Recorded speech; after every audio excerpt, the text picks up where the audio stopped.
when something does not reach that bar, it becomes a cliche. You have a lot of copycats that if a person is not a fan can say it's cliche, trite. I would say that about Wheel of Time. You would not. Good originality comes from a deep understanding of what actually is there. So can you call me original for saying I want a unicorn with 7,327.3 horns? Look how original I am. That's original, but it's pretty stupid. You can be original and stupid.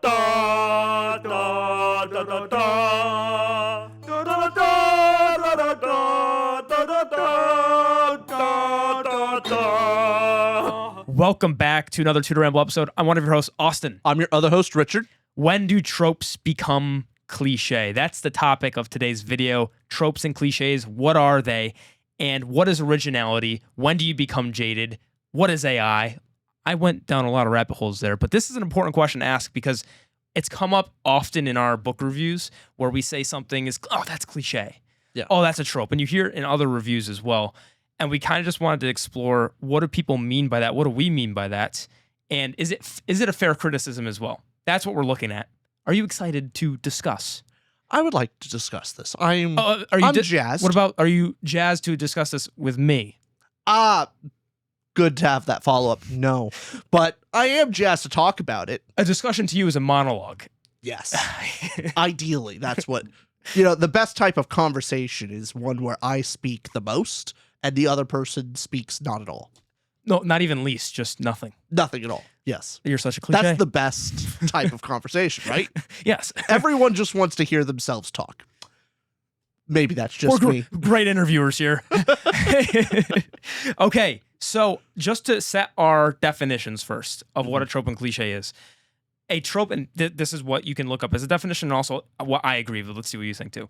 A trope is a common or recurring theme, element, or plot device in storytelling, often with universal appeal, while a cliche is a trope or a phrase that has become so overused and lacks originality, often due to being tired or uninspired. To give that very brief, basically trope is universal appeal, pleasing. You see the pattern, but it is pattern recognition and something you can attach to, then goes into a different direction. Cliche is easy, uninspired, and does something literally like something was done before, so uses the trope. One quick example is if somebody's panicking in a book.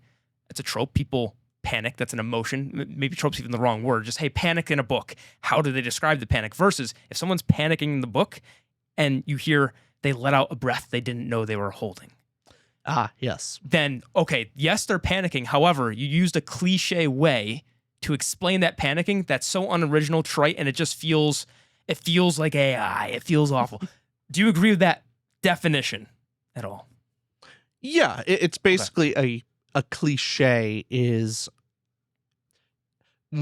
I'm not even sure overuse is the right word, but poorly used trope. Because tropes, there are tropes out there that have been used so many times, like how, of course, it's overused at this point. Like if there is such a number, but you can still do it well, and it's not considered a cliche. I guess. Do you think there is a number? Because when does something? The title of the podcast here is when does a trope become cliche? Is it just a feeling in the zeitgeist of, yeah, that type of phrase, that type of way of doing that story is so common that we're tired of it? I think quantity is a factor, but not all encompassing. So if we're going to talk popular zeitgeist stuff, like movies are a lot easier to identify of like trends, like tropes turning into cliches and eventually being abandoned. But if try to stick to books, yeah, there's definitely the trend of grimdark. Everything after George R. R. Martin's A Song of Ice and Fire. Yep. Publishers are pushing grimdark as the trope. Yeah. The big trope or the genre of grimdark, but all of the different trappings that make up that genre, all the different tropes, are used ad nauseum. Now, reading the new Joe Abercrombie book, do I look at all of that and go, oh, that's a cliche? No, and even though the volume is still there. So I do think it's more about execution at the end of the day. But quantity definitely adds to it of your standard of quality goes up the more there is quantity. Mm-hmm. Do you kind of get what I mean? Like Yeah. if it's fresh, you get away with being a little bit poorer quality, but if it's used a lot, the quality has to improve. If that would be my formula of when something does not reach that bar, it becomes a cliche. Okay, so when something does not reach the bar, explain that bar to me. So what do you mean by, what is the bar? The bar is quality. Bar. So if you are not at the bar of this is good. It's basically, have you done the trope well? Mm-hmm. Then it's not a cliche. But if you've done it poorly, cliche. So it's just trope done well. Is that not bar of quality Yeah. increases and raises as there are more examples to pull from. Okay. Is it also a case, because quantity is one thing, but you talk about something I agree with too, quality of, if you see a trope done to such a great quality. So for example, The Lord of the Rings had a bunch of copycats after. Some people love them and go, oh, this was inspired by Lord of the Rings. In our thumbnail here, we have, is it inspiration or imitation, right? Mm-hmm. You have a lot of copycats that if a person is not a fan can say it's cliche, trite. I would say that about Wheel of Time. You would not. I look at the Wheel of Time, I read it and go, these are a bunch of, this is kind of trite, this is cliche. This is just less good version of this. You see it, they're tropes. It's using the inspiration from Tolkien and then doing a new thing as well with it. It's not just a copycat. And I mean, Red Rising, you'd say, oh, it's maybe more the Hunger Games cliche. But point being, when something is done to such a high good quality of Lord of the Rings, and everybody, now it's in the zeitgeist, people know, okay, you're not just aware of the specific fellowship trope, but you're aware of the exact members in the fellowship and a quest and this, not a farm boy, but a shire boy. And there's so many elements to Lord of the Rings that people now attribute and go, okay, those type of things might come from this story that is such in the zeitgeist. Now, when you see any other thing, even if it's not a ton of quantity, let's say there's not even 1,000 books out yet with this, and it was a new, fresh idea. Is it, if something does something so well and people know about it and they're like, oh, that's the example, then can people see things as cliche, even if it's the third or fourth iteration, but you look and everybody knows the story of Lord of the Rings. So forever, that can be the comparison. That is the goal post. You see what I mean? Is obviously quantity is a factor, but if something does something so well to a degree of quality, everything after can seem like a copycat. I'm not sure about that. I think it's what you're getting on when people talk about whether it's inspired by or just a ripoff, if it's a copycat. I think normally deals with a degree of the minutia details of how detailed of a copycat is it? Is it taking just the genre? Is it taking like the fantasy creatures and pulling it into this new world? Or are you seeing way too many similarities of like, the main character is almost one for one. The main villain is also, and all of the little side characters you also see. Like if you start catching more of those, the more you add that up, the more you're going, this seems like more like a copycat. Maybe something similar applies to a cliche of because at least how I see it is normally a trope is a narrative tool that normally speaks to something greater. So the idea, so a cliche is a trope at surface level. So let's take the farm boy trope, where the farm boy trope is basically your fish out of water. You get your innocent character that is then thrown into the wider world and discovers more about the world, and in doing so finds out more about themselves. And they go through a dramatic change because they're thrown into the harsh reality. That's the trope. That's what it should be doing. Where someone would go, oh, that's a cliche, it's just the farm boy trope. Like that's all you get, but you get nothing more about like, but we find out the farm boy was already fairly knowledgeable about the world, so ultimately doesn't discover a lot about the world. Or their change is very minor change adjustments, or maybe too quick. But ultimately, the things that make the trope good, that suffers. And you only use the veneer of a trope to tell your story rather than going deeper. So maybe that's the actual problem. Here's a cliche advertisement that is actually good from Displate. Go to displate.com where you can get these magnetic posters and plop them on your wall without putting any nails of any sort, so it actually doesn't ruin your nice pristine walls, and you just get kick-ass art. What's some of the art we got in front of us, Rich?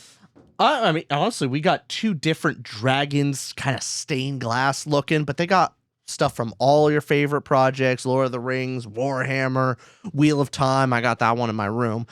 Plenty of stuff, really easy to swap your art around, and a significant improvement from your dumb college poster that you put on the wall. So use code RAMBLE. Nope, two to Ramble. Two to Ramble. Two to Ramble. Thank you. Two Ramble at checkout for up to 33% off. And if you get up to three displays, you can get up to 33% off. There you go. Go check them out. Link in the description below. Code 2 to Ramble. And Rich, thank you, Display. Thank you. Thank you, Display. Based on what we're saying too, it sounds like our cliches more micro and specific. Example I gave at first was held in a breath you didn't know you were holding. Wait, that's not even it. It's let out a breath you didn't know you were holding is a specific line. And another example is the butler did it. It's not specifically that there's a murder mystery and somebody did it. It's the butler character did it. Yeah. And why is that cliche? Why does that seem trite? Is Agatha Christie started that, or was it might have been some other author? I'm not well read in murder mysteries. I'm not sure. For argument's sake, say it was Agatha Christie. I'm not sure which murder mystery author did this, but whoever did it so well, and it was just something that caught on that it was the butler and was such in the zeitgeist that can you ever write a book, unless you're being ironic and satirical about the butler doing it, can you seriously have a book that has the butler did it without it feeling completely void of inspiration or void of any original quality? Because once you do that once... I think you can, but it's about how far does it go? If you just have, the butler did it, and then you look at the rest of the context of the story, and it comes out of nowhere, and ultimately you get the feeling that they only had the butler do it because that was the popular thing, and that's the trope to copy. That they, again, copied the veneer, the surface level of the idea without going into the details. Versus you tell a fantastic murder mystery where you left plenty of clues that were, hidden well, but in hindsight feel so obvious to you. You have a wonderful story, and at the very end, the butler did it. I don't think that would feel cliche because the rest of the story was original enough. Well, no, not even original. It was tropey enough. Yeah, but goes deeper. Actually telling a story of quality and using the trope to its advantage rather than just plastered on. Like if it's only skin deep. I think that's the main difference. It's when you just say it's done poorly, and you get the feeling it was only done that way because it's popular. So I'm getting to you. It's trope done poorly is a cliche. Trope done only at the surface level, which is a poorly done trope. Yeah. I see what you're saying. I think I'd go one step further. I think that's where I agree with you. Tropes done poorly turn into cliche because you're just taking the veneer. You're taking the thing that everybody uses in storytelling and then having no originality to it. You have the farm boy grow up, go on a quest, and throw the ring and mount womb. I think that's pretty cliche, buddy. I think that's going to be, honestly, that could be a whole different story going to. That's tackling some different issues. Yeah, actually, that could be pretty original. I'm wrong, but that's why character's story to crawl back into his mother's womb. Oh God.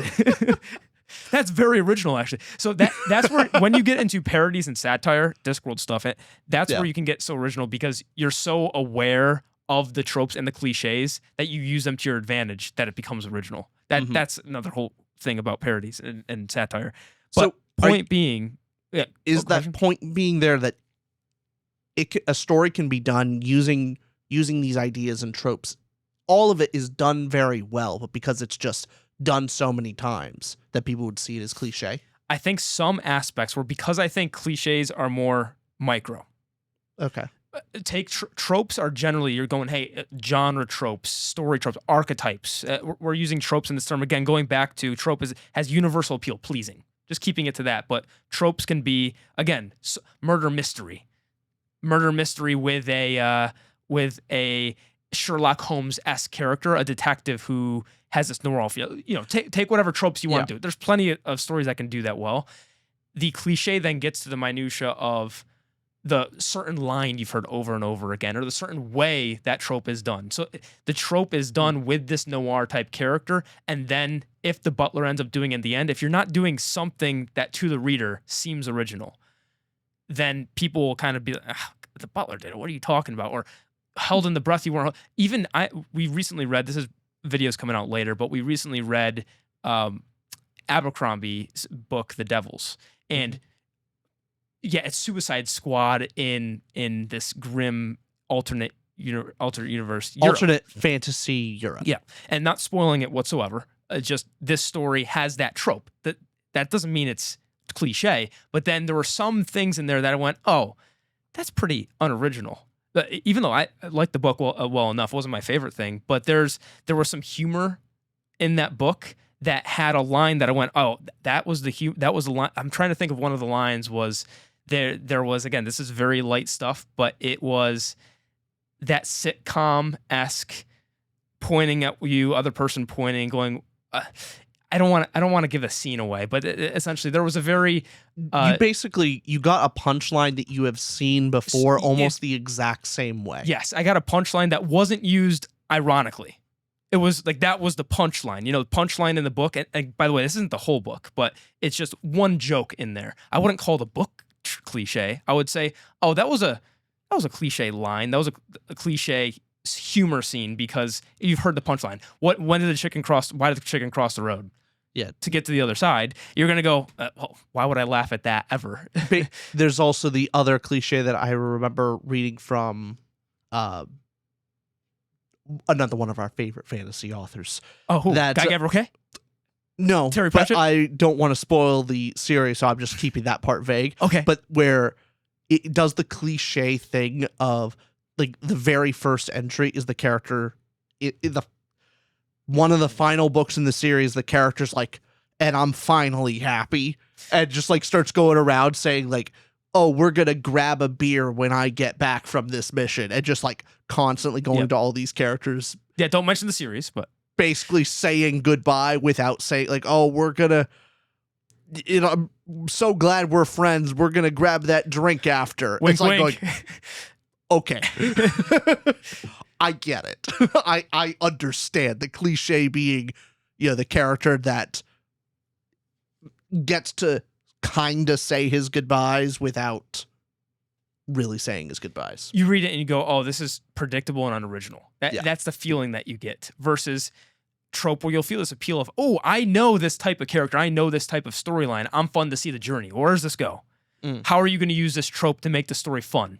And so is that really it of a cliche is just a more micro version of a trope of if the idea of a murder house mystery of, the abandoned mansion type of trope. Yep. With a murder happening on are you going on the by UI island. Blanc? A little murder. Like that being a tropish setting. But then the micro thing of, and the butler did it, that would be cliche. So as long as it's almost word for word, that's how you get it to be a cliche. It because to me, comment as we're talking about this or later on of what you all think, because to me, cliche can be synonymous with unoriginal. So as soon as you feel something is unoriginal, uninspired, that's when you start being critical as a reviewer. When I'm looking at things and I could roll my eyes or think this is, sure, you could be inspired by another author, but did nothing new with it. This is my criticism. I've said this to these authors as well, where I thought that of Blood and Fire by Ryan Cahill. Mm-hmm. I'm very happy that the series gets better. I haven't read beyond book one, but book one to me was very cliche in a way, very trite. And that's what kept me from having any enjoyment and in that book. It wasn't that it was a classic fantasy with your farm boy basic tropes and friends. It did have those tropes. It had those tropes, but then there were some lines. There was some lines that you've seen before. There was like specific character interactions. Specific beats were Yeah. almost one-to-one what you've seen before. Yes. And that's what made it cliche. Yes, and then this is my question for you, because you felt that too in books. Yeah, I'm sure. This Well, is the even question. in Blood and Fire. Yeah, I Yes. felt it. And this is the question I wanted to lob up, because we've read more books than a lot of people. Not than, people watching this, plenty have read more than us. Oh, yeah. Yeah. But we're well read for the people average that person. aren't watching us or BookTube in general, we've watched more than them. Yes. Hopefully. People watching this, because you're a Tutor Ramble subscriber, which if you haven't done that, do that. Also, we have a book club. Got that mentioned in. Hey, look at at that. me. Book club where we talk about a book every single month. Private book club. You can check in the description below where you can join us, and we can talk about how cliche everything is. Yeah. Yeah. Look at us. So How cliche. Is us mentioning that? Like, comment, and subscribe. yeah, we are. We're be walking sure to hit the cliches. Be sure to hit the notification button. Be sure to hit the bell. Whatever the cliche line is YouTubers use. Yeah. If anything that's original from us comes from a place of ignorance. That is true. Yeah. That sounds about we, right. We stumble into originality.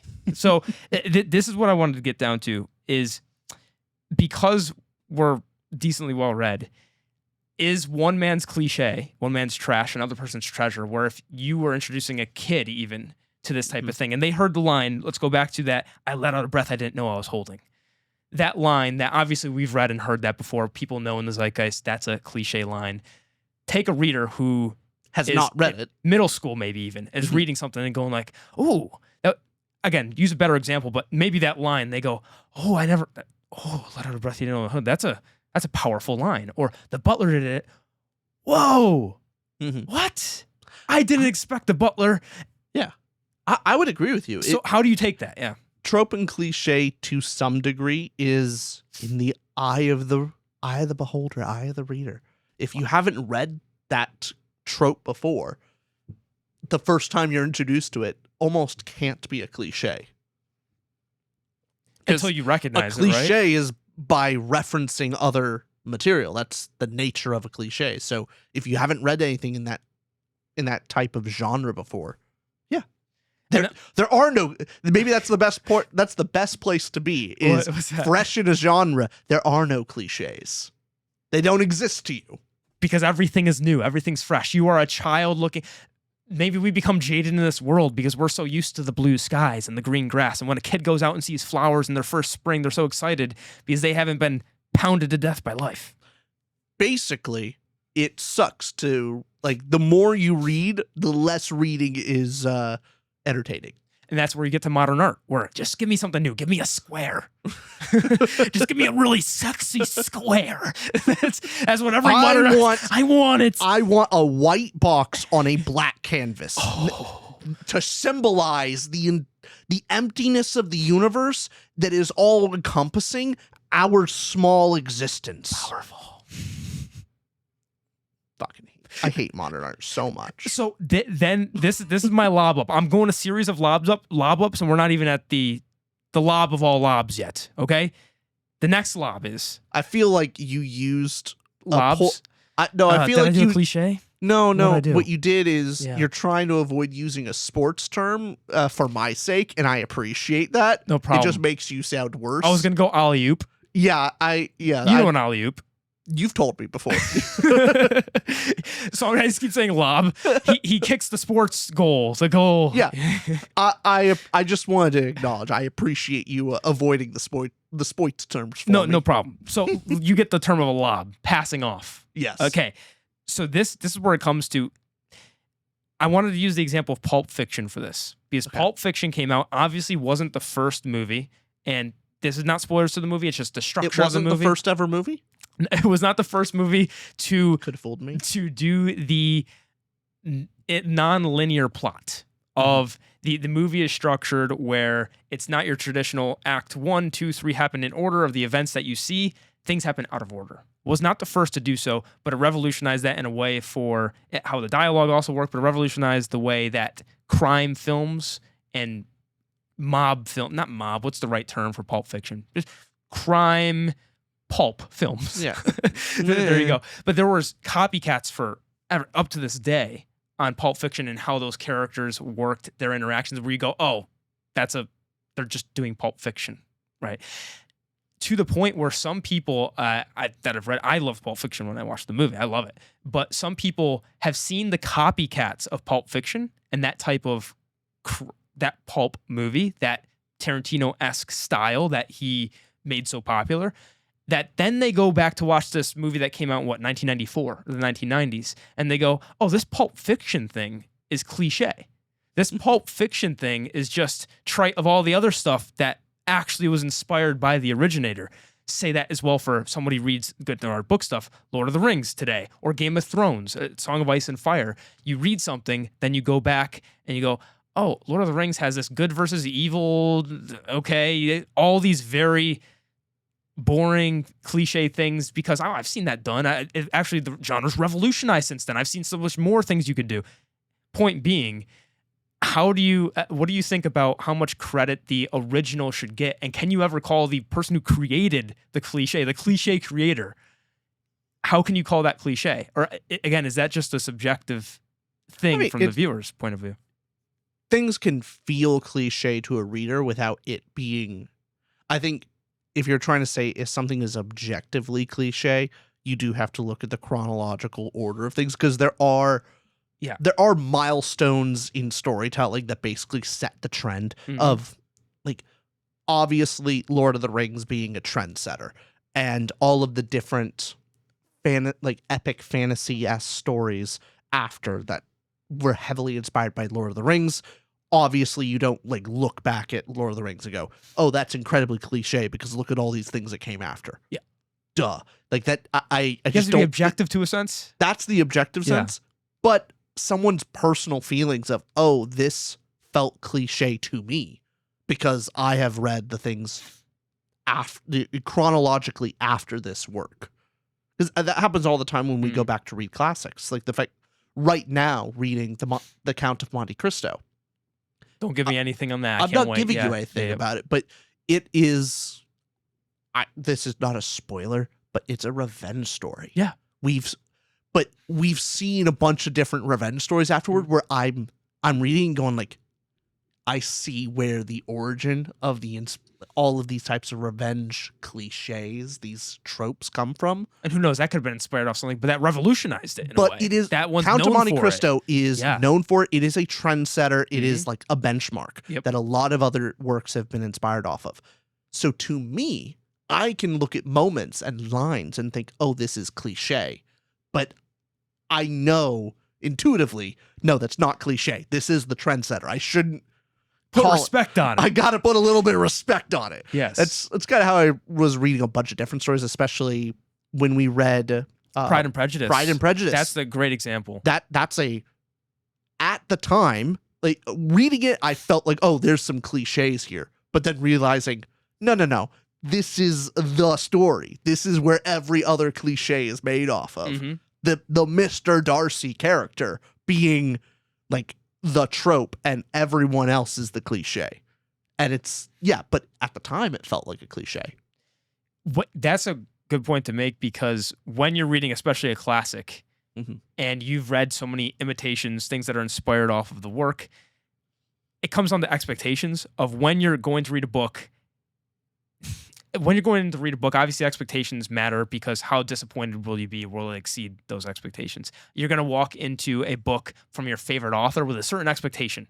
Just like if you're going to walk into a modern book, my expectation with a book that comes out this decade or more recently is I know intuitively, okay, history exists. You have all basically, I feel that we can be the best reviewers, and probably people watching too. We can be the best reviewers of books coming out right now. That's why it's very important to look up criticism and reviews of contemporaries to past works. So when you're looking at Pride and Prejudice, what do people at the time also say? Because they had all the knowledge. They haven't read every book, but they are working within the same framework of what is possible, what came out at the time.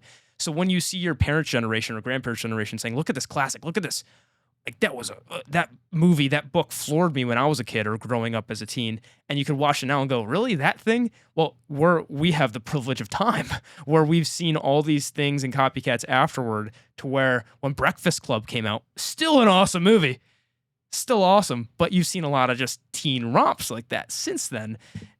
So I think that's one thing I thought about when coming up when we were doing this episode prepping is a book that comes out in 2025. I feel a lot more confident about at least my viewpoint of whether I should think something is too trite or uninspired or inspired by something. So the newer it is, the more information we have. Basically, because it's the end of the line from where we are. Yeah. We can't be looking back on it as like, oh no, it actually set the trend. No, it's at the end of the line. We're at the tip of the spear as it is.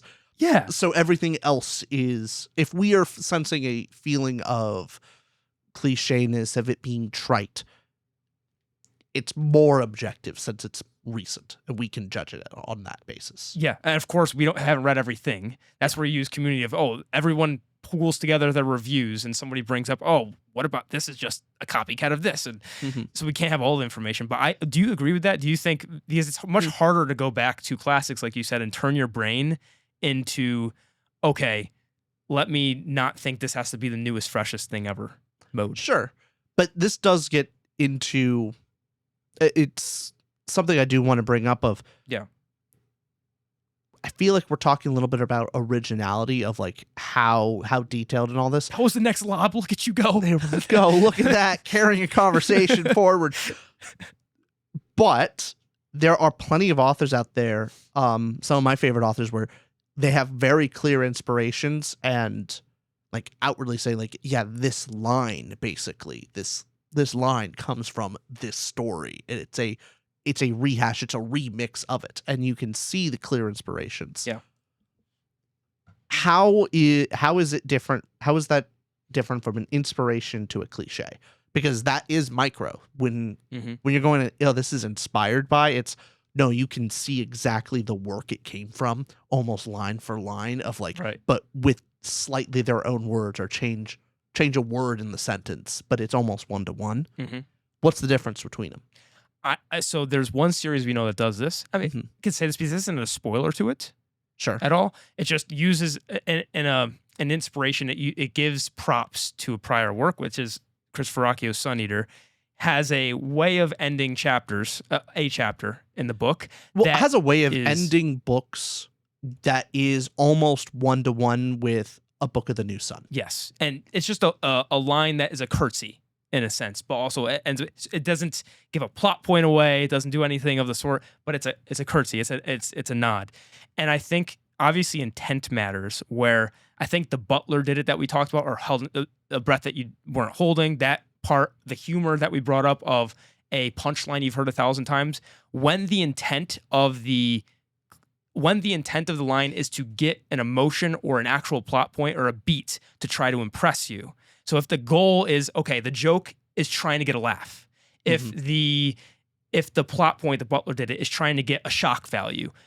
If the intent is to actually move the reader and go, look at the story. Okay, look at the line I just said, react and get reaction out of it. Whereas with that example, it's not trying to give a reaction of, look at this plot point I made, look at this, laugh at my joke that is cliche, or do any of those things. If the intent is to curtsy and give an aside or have a naming convention that acknowledges Tolkien, something in the sense where, is it that it's not important?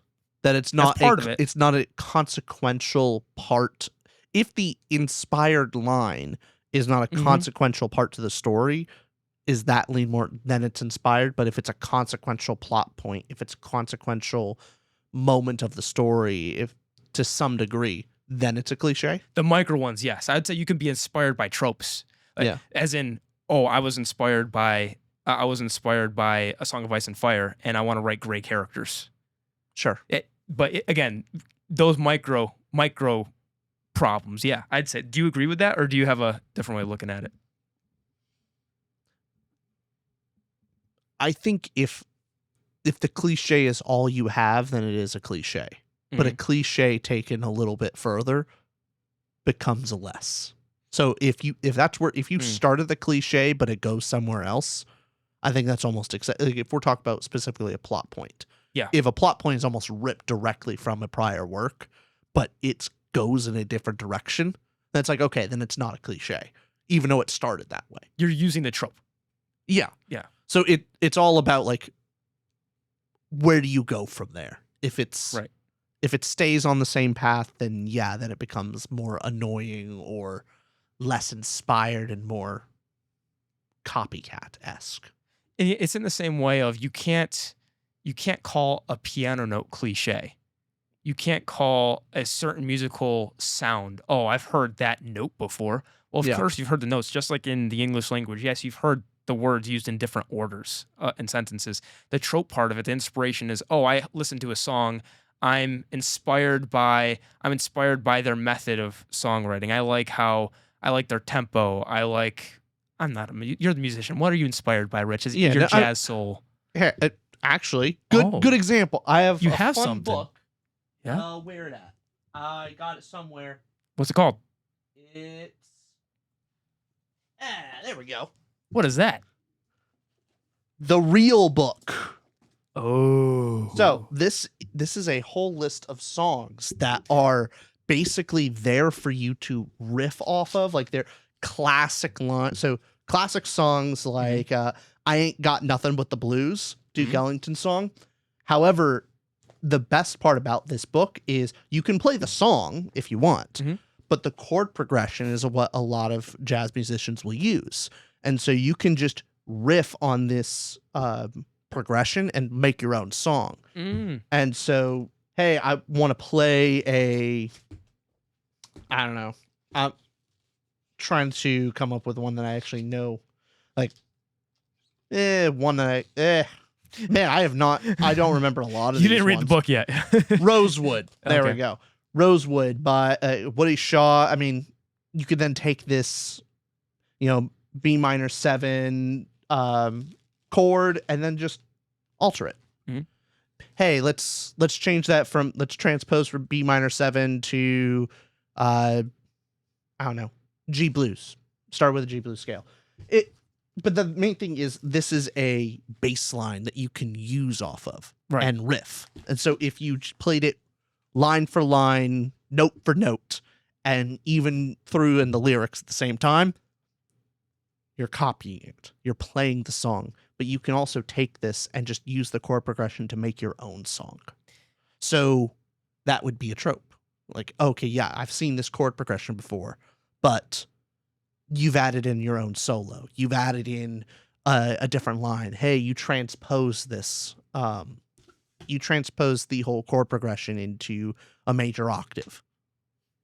Change it from minor to major. Who knows? Right. But yeah, it's the bass line. That leads into one of our favorite books from Sanderson. One of his most thought-provoking books is The Emperor's Soul. Sure. And The Emperor's Soul asks the question, again, not going to give plot points, just it's about this question of one question. There's a lot. We should review the book again. I do. More I think about it, the more I really like that book.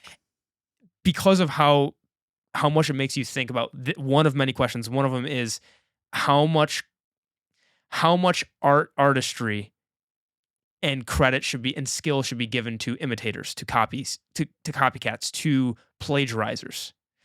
Because you think that term plagiarizer, you think people who copy art or theft or just copying the Mona Lisa, and you think that's unoriginal. But then ask the question of, is there an art to it? Is there credibility? Is there merit to that? Is there a value to basically copying? Yeah. Yeah. What's your answer? It asked an interesting question. Yep. I mean, there is a value in the skill it takes. There is some degree of like, hey, that's a very impressive. If you could paint the Mona Lisa and it looks exactly like the Mona Lisa, that's incredibly impressive skill. Not many people can do that. However, a part of art is being able to express yourself in some type of original or inspired format. And so just copying, you're not, I think why people look at it just less fondly is if you're making a copy of someone else's art, you're not putting your own soul into it. And that's where people go like, that is cheaper. Right. I think maybe that's the disappointment of a lot of art is if it feels like a cliche and it feels like a copy, it feels like you didn't actually put yourself into it, you put somebody else. Right. And that's just almost always going to be less. Because art is you being vulnerable. Good art, I'd say. Yeah. We should have another episode on what is art too, because there's another Of whole course. question about that, where I think we've actually brushed on a lot of this talked stuff about it in other in episodes. like our tar video. Yes, our Yeah. art versus entertainment video. I think we had Mhm. one. It's getting to the point now where I can't remember our videos. Is that a good or Yeah. bad sign? That's not good. Yeah, We've been here too long. yeah, we have. We haven't even been here on YouTube that long, and I think it's too long. So I wanted to pose a mini game for you. Not it's a game. It's a long game. So the trope becoming cliche. I'm gonna give you a challenge to make these tropes cliche. Okay. Okay? I'm gonna give you the premise, okay? Mhm. Enemies to lovers, the trope. People love the trope. I love the trope. I love a good enemies to lovers. Make it cliche. All right. I think a key aspect to enemies to lovers that I think would make it cliche is a lot about the introduction. So if the introduction starts hot enemies, like right out of the gate, high intensity of like, they're not even like, they don't like start maybe as friends to like, or acquaintances to enemies to lovers, but just like out of the gate, for some reason, they just hate each other right off the bat. Like they just looked at each other wrong, went like, you're my number one enemy. They're almost enemies for no reason. Mhm. And so you go like, oh, got it. Like they start off where just this Yeah. intensity where it doesn't feel justified. I wonder where this is going. And then almost immediately they're going like, oh, I hate this person, but they're just so hot. And it's like going, all right, I get it. Like not even a just, and that's their first interaction. Because I'm thinking of Fourth Wing, of from the get-go, the whole enemies to lovers trope starts off with a level of animosity at an intensity that doesn't feel justified with the story. It didn't grow. It just was immediately hatred. And then also was like the first time they see each other, you get the perspective of the female character going, oh man, what a piece of ass. Just like I hate him so much, but what a piece of ass. It's like going, all right, Zayden. I get it. Like, you want to ramp this up? Like, He calls a her different violent. introduction. To me, I'm looking at it as an introduction. If you Yeah. just start off the gate and you kind of cut out the ramp up, you cut out you basically start at a 10 with hate and you start at a 10 with attraction, and you don't get to ramp up either of those. To me, that becomes more cliche. I see it. Because where a different enemies to lovers trope could be done better is maybe they start as friends, then become enemies, then become lovers again. Like that's like, okay, you're still using the enemies to lovers trope, but at least you get to see the ramp up of hatred. Or even if the enemy is there, there's an actual reason for it. There's a not it doesn't and we'll have a quick question about originality at the end here, but you can be original just in the sense of having a character and their personality interact with their enemy and have some plot situation that makes them enemies. And that's where the journey is what makes a thing something different. Mhm. So the journey to being an enemy, let's even say in the first 10 pages of a book, instead of just having this veneer and you're using the tropes, you want people to go, oh, I love enemies to lovers, and you're just being cheap and unoriginal about it. Is there some type of way you can start off as an enemy and go, oh, there's a reason they hate this person, and it's I feel as though it's internally justified in Maybe the story. maybe a lot of this is about the setup, where if Yeah. you feel it was suddenly dropped on you, like if the trope is dropped on you suddenly and there was no build up to it, then does that feel cliche? Because then you start thinking, like, you think to yourself, this doesn't feel organic to the story. It feels like it was put here. Author's trying to the- score points. And the reason it was put here is because it's a popular, well-used story tool. Yep. So instead of it feeling organic, it just feels inserted in. Yes. And with those type of stories, especially those romance stories, enemies to lovers, you have typically toward the end, they start to make up in a way. toward their enemy, or they're starting to see and respect their enemy.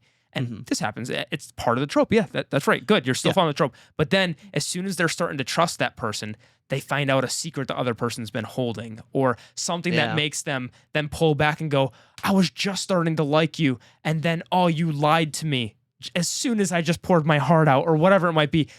So you have the pullback of, oh, I can't believe you did that to me. And then they go think, and they have some introspection. And they go, wait, I think I overreacted. And then they go back How many into times the have we read relationship. that exact like beat for beat of starting out from the get go, page one, they absolutely hate each other. Then next beat, the journey as they start to grow respect for the other, Mhm. and then they open their heart, and then you kept this horrible secret from me. That's actually not that horrible, because if it was a secret of significant value, you wouldn't like the person anymore. So it has to be insignificant enough for you to still like them in the end, but for some reason the heroine takes it far more seriously than it probably should be, so that she pulls back, like, you lied to me, and then, oh, well, I still like you anyway, and I'll learn to get over it. And then the guy comes in and says, like, I'm so sorry for lying about you. I'm so sorry I didn't reveal the political coup I was a part of, because, we've been making bedroom eyes at each other for like the past 5 minutes. Or reveals, I didn't open that reveals, up to hey, you. I'm actually a good guy. I was hiding this for good reasons. Yeah, there's that one too. Which, by the way, Pride and Prejudice does this stuff. Yeah. Now, Well, no, the better part about... Oh, wait, yes. Explain the better part. part. Yeah. About Pride and Prejudice Yep. is, it's not that, it was not only, I was secretly the good guy all along.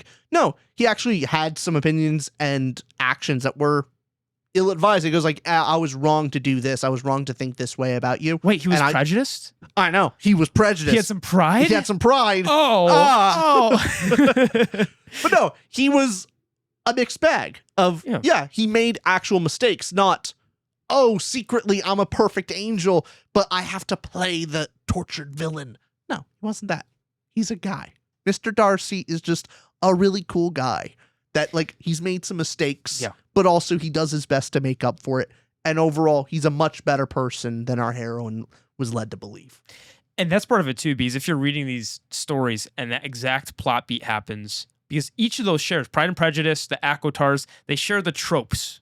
They share the ideas, and they share the appealing nature that we like in stories of, that's something that speaks to humanity, where people read that and go, ooh, nice. Well, the whole point of enemies to lovers, why it works and why people like it, is enemies to lovers implies a little bit more than just a love at first sight, is kind of implying love starting from lust, versus enemies to lovers is more of a place of respect, because an enemy you are forced to respect. Because if you don't respect your enemy, you don't really have an enemy. You have to be afraid. You have to be wary about them, and that's someone you hold respect for. And then love coming from that is an attractive story to have. So a love coming from respect is a lot different from a love coming from lust. And I like what you said about art earlier, of how copycats, sometimes why it can feel void, is that you're literally copying the thing without revealing anything of yourself. You're not being vulnerable. You're not putting your own... Why did you write the story, right, in the first place? Whenever someone's writing a story, you want to see what's this author, their voice, something compelling that made them want to write this story, versus they just wanted to sell a product, right? So when you are reading Pride and Prejudice and Jane Austen, there's also this feeling, because with a lot of tropes, where you can just go, trope or cliche, you can pick, and you can use the word in a review just because you don't like something, right?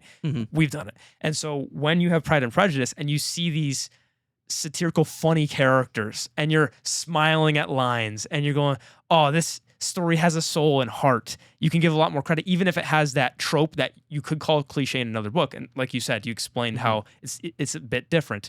However, you read that and you're willing to give so much more grace, because you go, she's actually writing I feel like this author wanted to write this. They are writing something that's... from a deep understanding of the trope, of why is the trope there? Why was it popular in the first place? Not that what it is, but why. And how, yes. Why and how. And so it's giving the story proper setup, introducing it in a very organic way that it feels like it belongs in the story Yes. rather than just tacked Plop it on. on, yeah. How would you do this for a more character aspect? A trope of the mentor trope. We've seen them everywhere. This character archetype. I'm extending the definition slightly, but how would you turn the mentor trope into a complete cliche? Mr. Miyagi, basically. You know? Mr. Miyagi. How many the goats. times? How Yeah. many times have we basically seen Mr. Miyagi? At least By- twice. There's 2 Karate Kids. There are, There's- but the basic one of the reluctant mentor that actually has the reason why they're reluctant to teach someone new is because they have some type of tragic backstory. Their loved ones died, they weren't there to protect them, and then ultimately you have the plot beat of the student then comforts and teaches the master how to come out of their own suffering. And like that exact thing, you could do that many times and it becomes a cliche of, plot beat for plot beat. I see, reluctant master that, becomes the teacher. And then we find out the teacher has this tragic backstory that causes him a bunch of suffering, the reason why he was so reluctant. And then the student comes and comforts him and shows him a new way forward and brings him out of his shell. Mm-hmm. That's the cliche. How many times have you seen that story, right? Yeah. And on the trope side of that, murder mystery story, trope side of the mentor character, then the cliche becomes in the murder mystery story, Butler did it, or whatever other thing you want to put in the murder mystery. The cliche for the mentor character is every plot beat from reluctant mentor to the kid who deserves it. You see, not one piece of it felt that it had a soul. Or is it in that way? It's that way, but also I can imagine something that is almost copycatted, just complete ripoff, but was done in an organic way to the story that it won't feel like a cliche. Mm-hmm. I think with enough skill, it will be like, I mean, Karate Yeah. Kid didn't invent that. I know. So- That's the thing. Karate Kid Karate Kid does it feel like a cliche? doesn't feel like a cliche, even though, they didn't invent that idea. But There was never a reluctant Again- mentor before that, right? again, Karate Kid is a trendsetter. People look to that as that's a benchmark. That's a beacon of the reluctant mentor. Sometimes the only difference you really need, or some difference, is the setting of Karate Kid is karate instructor to this poor kid, that the certain characters in that dynamic, there's enough soul, originality, or just flavor with the Karate Kid that makes people look at it and they get the appeal of the trope rather than the disgust of the copycat in that way. Because we not to reiterate our point about the originator, the trendsetter in the first place, but I do think objectively you have to give more credibility, or you have to at least take yourself out of 2025 and go, okay, how can I look at something that was written 300 years ago and lambast it for doing something that set the trend?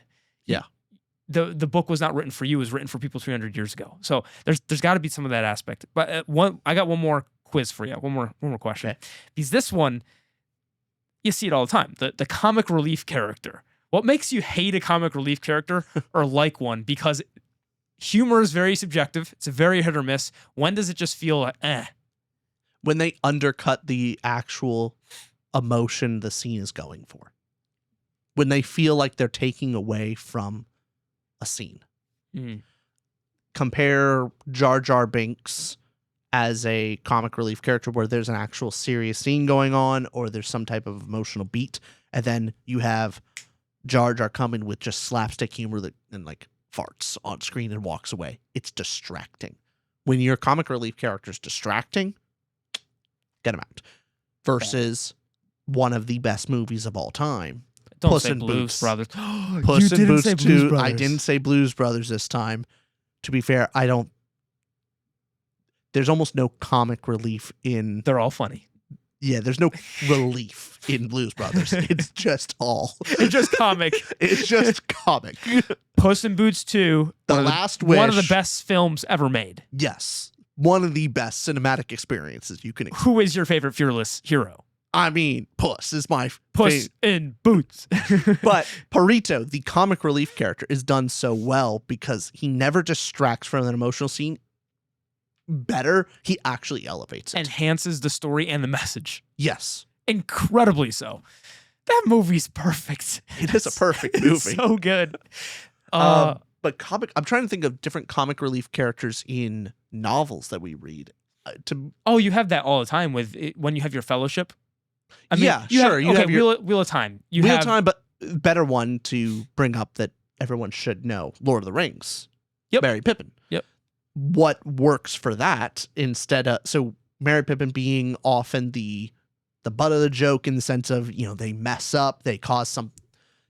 They're silly. They're ultimately often the comic relief character. However, when the chips are down, they can be serious, and there is wonderful role reversals that they offer. Like, it's not just that. Mm-hmm. And in many ways they grow. They're a comic relief at the beginning and they become more elevated at the end. Plus you have the Abbott and Costello dynamic where Gandalf's the straight man. Yeah. Gandalf. Abbott and Costello actually is another trendsetter in that sense. People think back to them when you think the straight man and you think the comic, the goofy guy, yeah, the clueless one, and we're the viewer in on the joke of the clueless guy. You have whose line is it? Not whose line. Who's on first? Oh yeah, Who's on first? That classic, hilarious setup of, and people know what I'm talking about. Okay, yeah, the jokester, the straight man. Yeah, yes. And the last point on this, because I won't quiz you anymore. I know you don't like quizzes. Can AI ever be original? Because if we're talking about what cliches are, and it's just using different forms, do you think, I guess, AI can create a trope rather than a cliche? Because you can use these mixtures and then create a trope that is appealing to humans to read, or will it dive too much into cliche? What do you think? I think it comes down to if you believe in a human soul. Do you believe in the human soul? Ooh. If true art requires you to give a piece of yourself and a piece of your soul into it, and that's like the human connection that we have. The reason why we put value into art is because we see a glimmer of that person's soul in it. Then AI can't.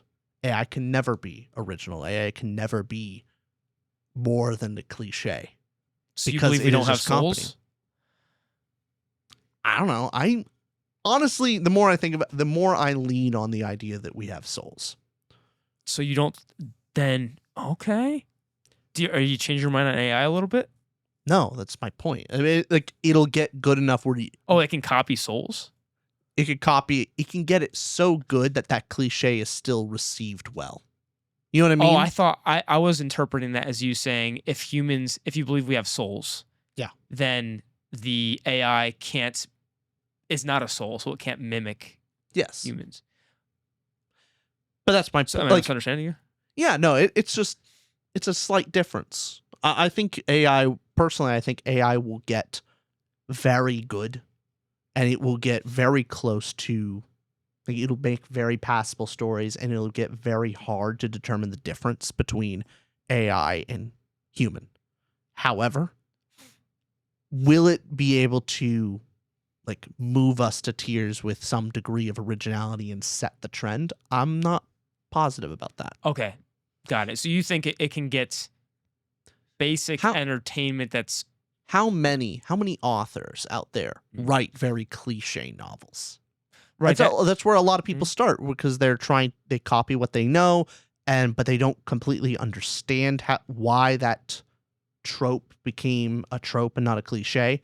And so they write very cliche novels. I think AI can definitely get to that level. I think it's already close. It will get there.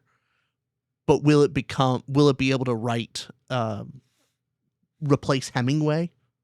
I doubt it. I doubt it could replace someone. Could it copy Hemingway's work? It could copy Hemingway's work. But how value is the copy? Could AI make its own original story at the value of Hemingway? No. I don't think so. So it seems like, because I do agree that AI, it won't replace authors. It will replace the cliche authors, bad authors in a sense. If the mechanical author. I think even bad authors, the wrong way to put it, just maybe beginning authors. Like people starting off. People that write book ones. I mean, Abercrombie's first book was Blade itself. I mean, you have plenty of what was the 1960? No, the To Kill a Mockingbird was a one and done. It's maybe inexperienced author. It's the. But here's the thing too: if you're inexperienced, let's not get too much into AI because that's a whole nother episode. But I always use the chess analogy with this, and AI, at least in the chess world, made humans better, but also now AI is better than any human. It has made the bar for chess. If you're really good at chess, the great chess players, even if you're a master, the great chess players of decades ago would have had maybe a better time getting into the chess world because their great talent was more rare. Because since AI has made chess players better, yes, they make more money. The Magnus Carlsens, the Hikaros, all the best, and they're better chess players than there ever was because we have more information in AI to base this off of. So the greats, the people that are really good at chess, humans have improved with AI helping, at least Stockfish and all those sorts of things. But at the same time, it increases maybe the barrier to entry. Maybe that's what will happen, where it'll make it harder. The more I'm thinking about it, there's an AI service tool that we are not sponsored by, but I think we reached out to them. Oh, who? I'm trying to remember. It's a writing tool. It's an AI writing helper tool. Oh, it starts with a G? No. Oh shoot. Is it shoot. I believe I've seen them advertised. Grammarly? Nope, not Grammarly. Type AI, pseudo I sent it to you. Quillbot. I'm not seeing it. I'll have to look around. Maybe I'll find it and we can put in the link in the description. We're not sponsored by it, but it's a tool for writers that basically using AI scans your document and will see like, hey, how many usage of this phrase do you use? How many times do you reference when you're describing things? What's the percentage use of hearing, smell, sight, and how do you break it down? And that way it analyzes this stuff and says like, hey, you only describes things with hearing 12% of the time. So it's an indicator. Oh, okay, I need to go back and change some of these descriptions to add more listening to have a bit more of a rounded descriptive analysis.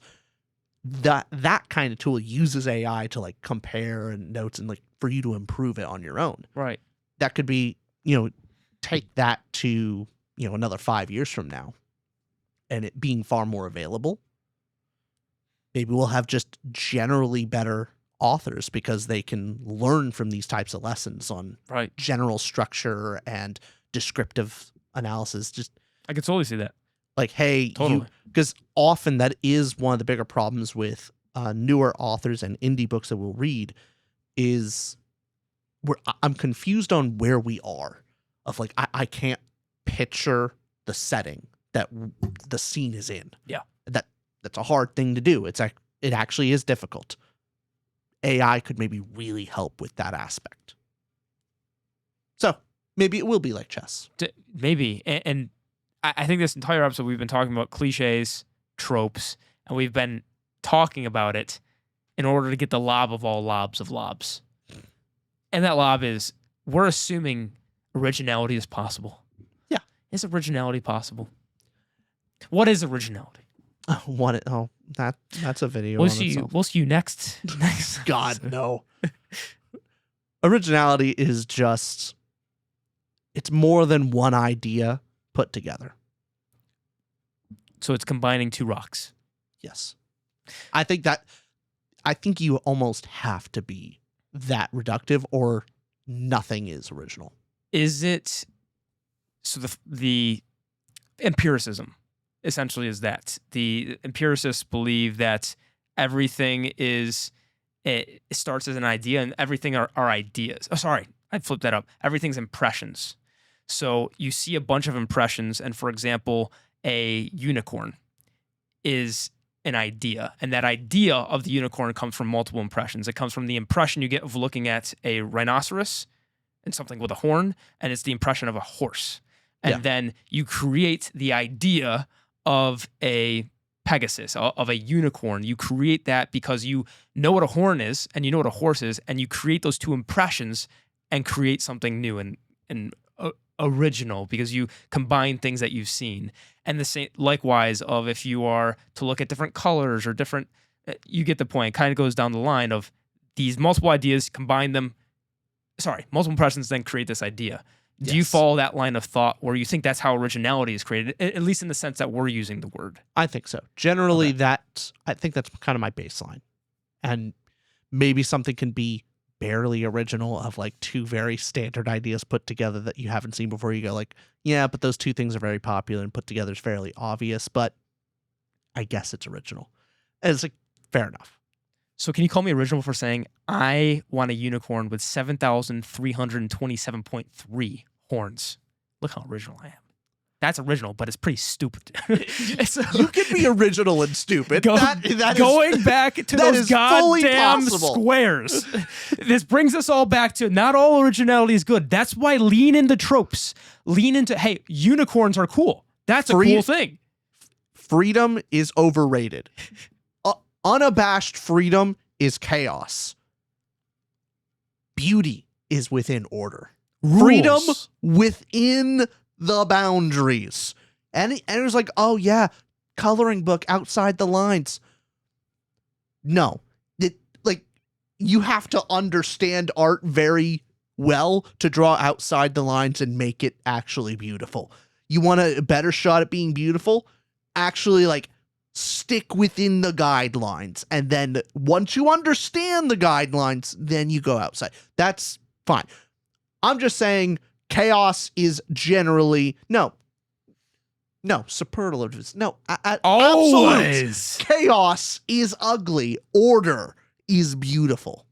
And anything that does seem chaotic and is beautiful comes because it is inspired by order. Terry Pratchett's parodies and satires are because he understands the rules of fantasy. He breaks the rules. He creates a new order. Yes. That is basically, if you are breaking the old order, you have to completely understand it to create a new order. You are not actually creating just chaos and nothing. What are you replacing it with? So with originality, to just make complete nonsense, technically original, but it's not good. Good originality comes from a deep understanding of what actually is there. And that's been a Ramble episode on when does a trope become cliche? And we got into, of course, rambled on into AI, originality, life, all things. Thank you for watching this episode. Rich, any final words? Don't be original. Be a square. Color within the lines. Yeah. Bye-bye, everyone. Bye.